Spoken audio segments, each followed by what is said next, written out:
It's definitely fun. Playing with Bryce. I mean, we haven't played it with each other since 8 and under. I was 8. He was 5 years old. So, I mean, we played pickup and stuff like that. But I mean, just being in a more organized scene. I'm excited about the year for sure to get to play with him. Competitive sibling rivalry. What is that like? Yeah, I mean, we never played against each other because like it just wasn't allowed. Because we either get to fighting or it just turned out bad. So like. It's just fun, just being able to go up against each other. Yeah, being on the court with him, does it turn into more of like you're a leader on the court rather than a big brother, or can you say some things to him that maybe you don't say to other players just because he is your brother? Yeah, I feel it's kind of hard because I gotta find like a little balance. Because I mean, my dad's not here to kind of get on him, so I kind of gotta be that like happy medium. But like if I get on him, I'll just like talk to him, and then if we always gotta like check each other, so like we'll do that like outside, away from basketball. Were you able to watch Trey play last year very often? Yes, sir, I was.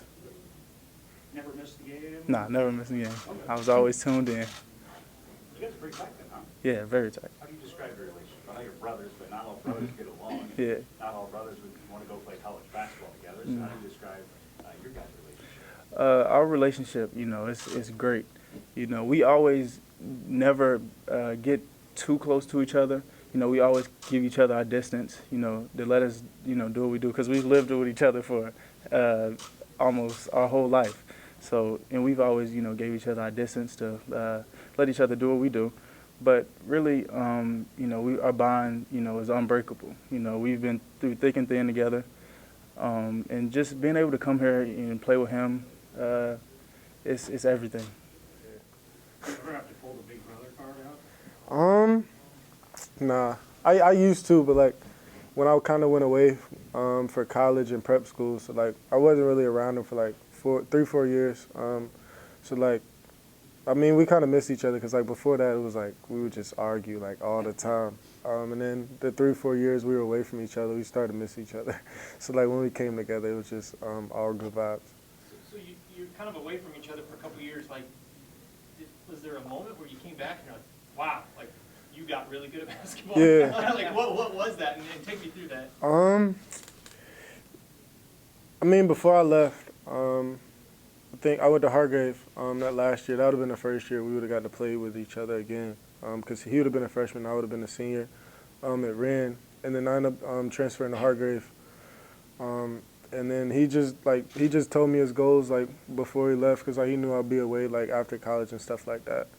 And then it was really my last year at Pitt. Like everything just started happening. He had a playoff run where I think he averaged like 40-something. But like he told me he was going to do it, and he was like excited about it.